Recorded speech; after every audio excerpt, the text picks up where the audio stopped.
Barrister Asaduddin Owaisi जिंदाबाद। कायदे-ए-आज़म हिंदुस्तान जिंदाबाद। मजलिस-ए-इत्तेहादुल मुस्लिमीन जिंदाबाद।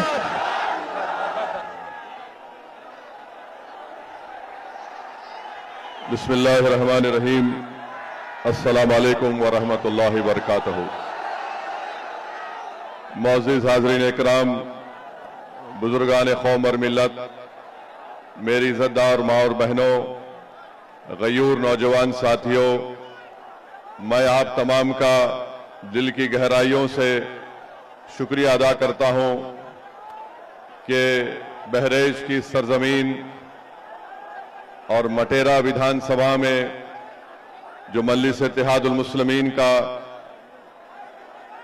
एक तारीखी जलसे आम हो रहा है, इसको आपने तारीखी बना दिया। हजारों की तादाद में यहां पर शिरकत करके मैं आप तमाम का शुक्रिया अदा करता हूं कि आपने अपना कीमती वक्त निकालकर तकालीफ को बर्दाश्त किया और आज आप यहां पर जमा हुए हैं। आप तमाम का मैं अपनी जानिब से और मजलिस-ए-इत्तेहादुल मुस्लिमीन की जानिब से शुक्रिया अदा करता हूं।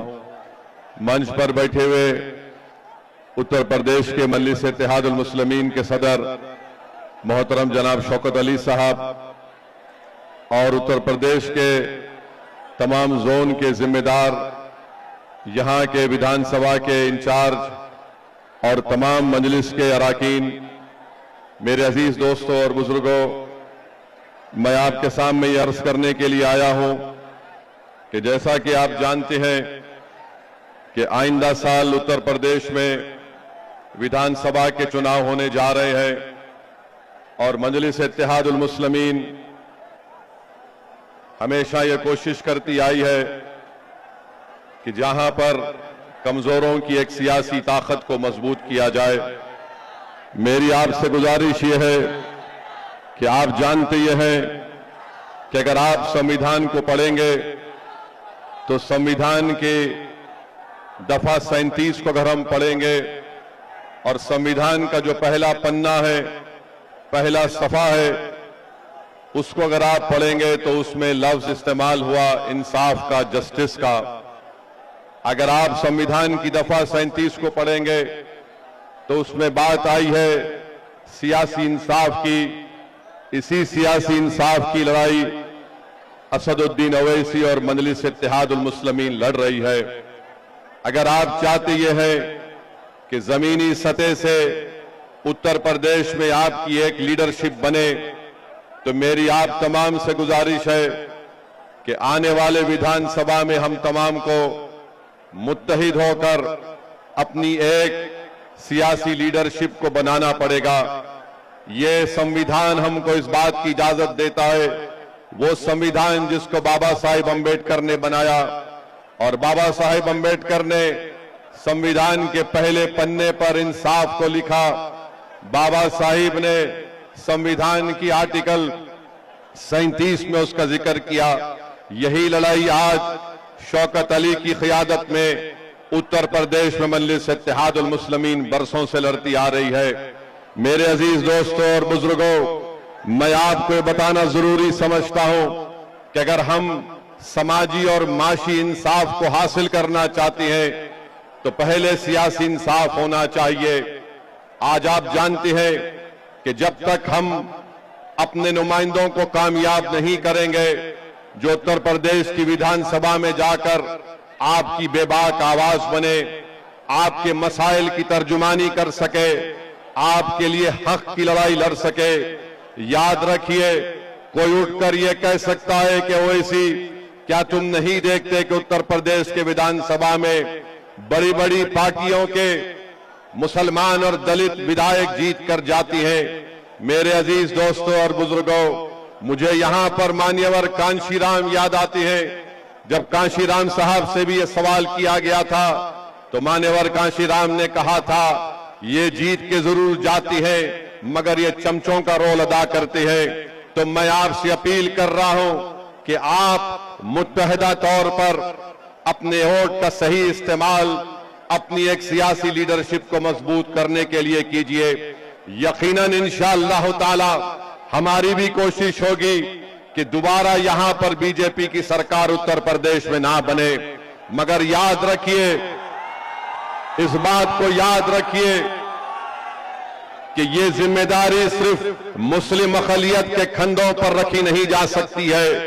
अगर कोई बीजेपी को रोकना चाहता है, अगर कोई दोबारा बीजेपी को सत्ता में आने को रोकने की ये कोशिश करता है, तो मैं यहां पर खड़े होकर कह रहा हूं कि मजलिस इत्तेहादुल मुस्लिमीन उनका साथ देने के लिए तैयार है। अगर इज्जत के साथ बातचीत होगी, हिस्सेदारी की बातचीत होगी, तो मजलिस और ओवैसी तैयार है। मगर अगर तुम बीजेपी को रोकने के नाम पर मुझसे और मटेरा की जनता से कहोगे कि तुमको दरी बिछाना पड़ेगा, अब दरी नहीं बिछाई जाएगी, अब हिस्सेदारी और बराबरी की लड़ाई होगी इंशाअल्लाह ताला। तो मेरे अजीज दोस्तों और बुजुर्गों, आप जानते हैं कि बीजेपी की सरकार में चाहे उत्तर प्रदेश हो या जिस किसी भी भारत का स्टेट हो जहां पर बीजेपी की सरकार है, हम वहां पर देखते हैं कि बुलडोजर से किसका घर तोड़ा जाता है। हम जानते हैं कि किसके किस्मत में एनकाउंटर लिखी हुई है।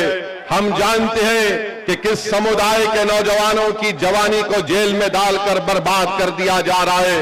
हम जानते हैं कि अगर कोई नौजवान बच्चे कश्ती पर रोजा खोलते हैं तो उनको 40 दिन जेल में गुजारना पड़ता है। मेरे अजीज दोस्तों और बुजुर्गों, यही नाइंसाफी के खिलाफ मजलिस और ओवैसी लड़ती है।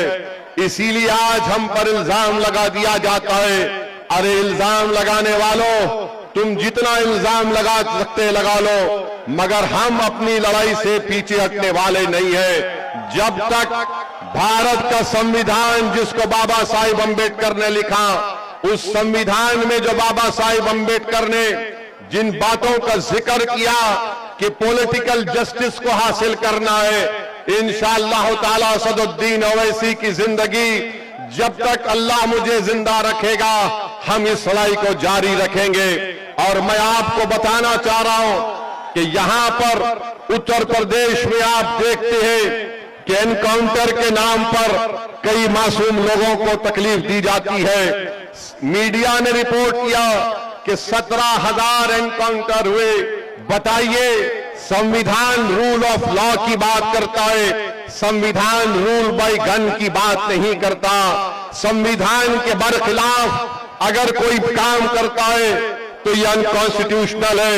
ये मैं नहीं बल्कि सुप्रीम कोर्ट के जज ने कहा कि उत्तर प्रदेश में समानता व्यवस्था है।